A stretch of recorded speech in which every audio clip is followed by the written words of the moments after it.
Ah, remakes. I feel like I've reviewed enough of these. Everyone complains about them, and yet the studios continue to line their pockets from the profits. These movies are making money. The 80s was the decade of sequels, and this has definitely been the decade of rebooting tired franchises, even if Last House on the Left technically isn't a franchise. Like most horror remakes, this one just wasn't necessary. Then again, it probably isn't as recognizable as, say, Friday the 13th or Nightmare on Elm Street, so I can at least warrant them trying. To be fair, this one isn't really horrible. It's a nice nod to the original, and if it were a standalone film, it might actually hold its own. It's got a few genuine shocks, and because the premise is the same, it's got that psychological edge. This type of thing could really happen anywhere, to anyone. I basically covered the plot in my last review, so there's no point in really going into detail. A group of escaped murderers capture a couple of carefree teenagers, have some sick fun with them, and leave them for dead before stumbling into the victim's house, where the parents exact revenge. Because these remakes are set in the decade they're filmed in, they always have a polished look that detracts from the grittiness of the source material. That's my number one complaint with the remake. The one thing that made Wes Craven's film so shocking was overlooked for flashy cinematography and a pin-up cast. I'm not just referring to the film's look. None of these villains are believable. Compare Krug in the original to Krug now. One guy looks like he'd rank pretty high as a serial killer, the other looks like he could be a member of an up-and-coming pop band. Look at the actors playing Sadie now against Jeremy Rain, who played Sadie in the original. Rain looked like a madwoman, sporting that gnarled wild animal jungle look. One look at her in real life would have me shitting my pants. This new actress? Not so much. What about the kid? First of all, they changed his name. Instead of Junior, his name's Justin, and he really has no relevance in this movie. In the original film, it's explained that Junior is the illegitimate son of Krug and is kept under control by a heavy dosage of several narcotics, so it's understandable why he acted the way he did. But in this movie, we get the dreamy, blue-eyed Justin, and he has no backstory. We get the feeling that if he wasn't involved with these guys, he might actually be a halfway decent kid. The one misstep he takes is when he asks the girls for some cigarettes. They waive him having to show his ID in exchange for some pot. So in this movie, Justin actually lures the girls to the hotel.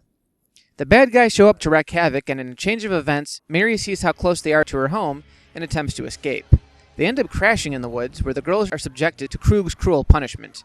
Another thing I noticed is that this one doesn't take as many risks. What happens to the girls happens pretty abruptly. The friend, named Paige in this film, tries to run away, gets captured, and eventually gets stabbed when she starts to mouth off. There is a pretty graphic rape scene, and in some ways it's more brutal than the one from the original film.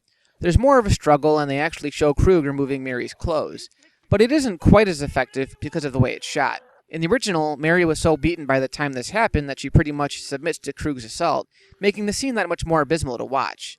Plus, we don't ever believe that this new actor could ever sexually assault someone.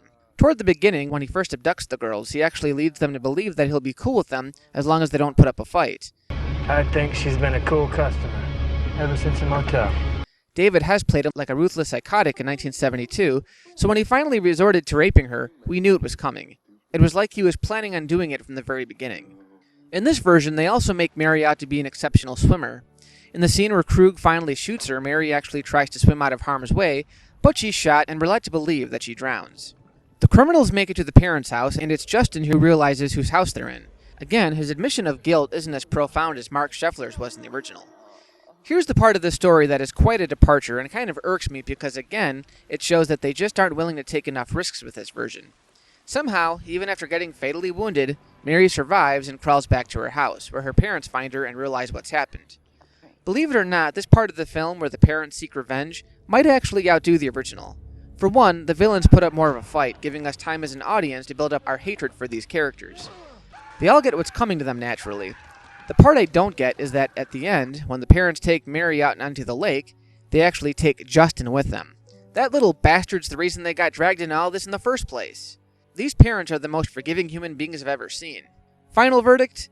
The best thing about this movie is that it sheds light on the original film. Technically, it's more polished than the original, and when people say they have a hard time watching the first movie because of its grittiness, I understand. That's why it's a great film. Some of the best movies are arguably hard to sit through. This one's a mixed bag. Like the first movie, it's a good experiment in psychological horror, although because this movie is so modern, some of that gets lost, and it ends up becoming another torture porn flick. However, I can't deny that there is some suspense. You genuinely hate these villains, and you can tell that they at least tried with this one. Maybe not the best choice at a Halloween party, but if you've got the stomach for it, it's a go.